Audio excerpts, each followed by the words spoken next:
In today's episode, we're going to talk about one of the most important aspects of any lunar settlement: power. As you may know, the Moon has no atmosphere and very little gravity, which means that it is exposed to extreme temperatures, radiation, and micrometeorites. These conditions make it challenging to use solar power as a reliable source of energy, especially near the poles where some regions are permanently shadowed and others receive near constant sunlight. That's why NASA and other space agencies are looking into nuclear power as an alternative option for providing electricity for future lunar habitats. Nuclear power has several advantages over solar power on the Moon. It can operate continuously regardless of day-night cycles. It can produce more power per unit mass and volume, and it can be scaled up or down depending on the needs of the colony.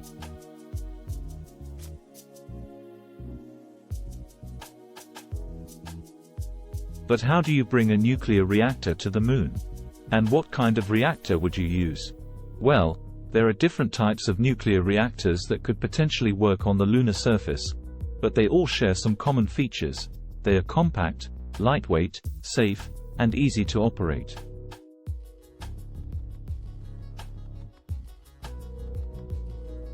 One example of such a reactor is the kilopower reactor using Stirling technology, CRUSTY, which was tested by NASA in 2018.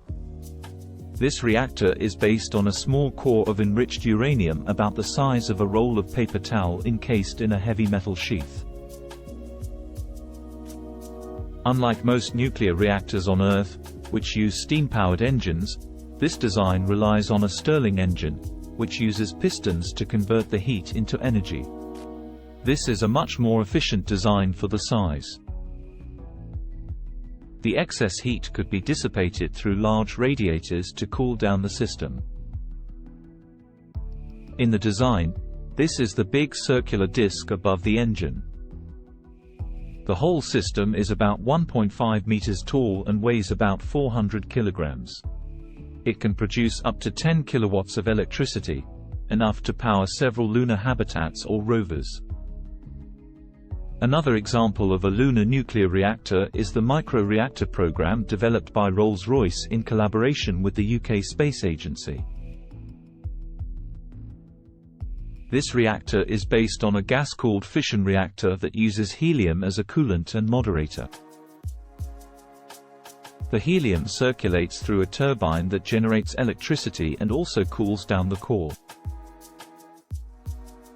The system is designed to be modular and scalable, with each unit producing about 50 kilowatts of electricity.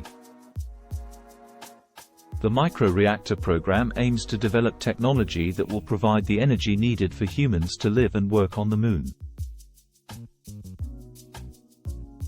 It also hopes to demonstrate how nuclear power could be used for other applications in space exploration, such as propulsion or resource extraction.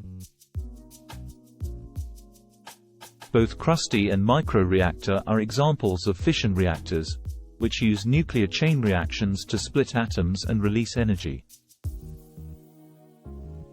However, there is another type of nuclear reaction that could potentially be used for lunar power: fusion. Fusion is the process of combining lighter atoms into heavier ones, releasing even more energy than fission. Fusion is how stars like our Sun produce their energy, but it is also very difficult to achieve and control on Earth. However, some scientists believe that fusion could be easier on the Moon, because of its lower gravity and lack of magnetic field. One idea is to use helium-3, a rare isotope of helium that is abundant on the lunar surface as a result of solar wind bombardment. Helium-3 can be fused with deuterium, another hydrogen isotope, to produce helium-4 and a proton. This reaction does not produce any radioactive waste or neutrons, making it safer and cleaner than conventional fusion.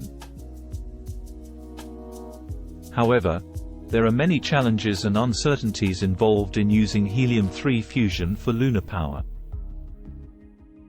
For one thing, helium-3 is very scarce and would require extensive mining and processing to extract from the lunar regolith. For another thing, no one has ever achieved sustained helium-3 fusion on Earth or anywhere else. It would require extremely high temperatures, pressures, advanced materials, and engineering. Therefore, helium-3 fusion remains a speculative and long-term possibility for lunar power generation. For now, fission reactors seem to be more feasible and practical options for providing electricity for future human settlements on the Moon. Subscribe to our channel for more content and don't forget to hit the bell icon to get notified when we upload new videos.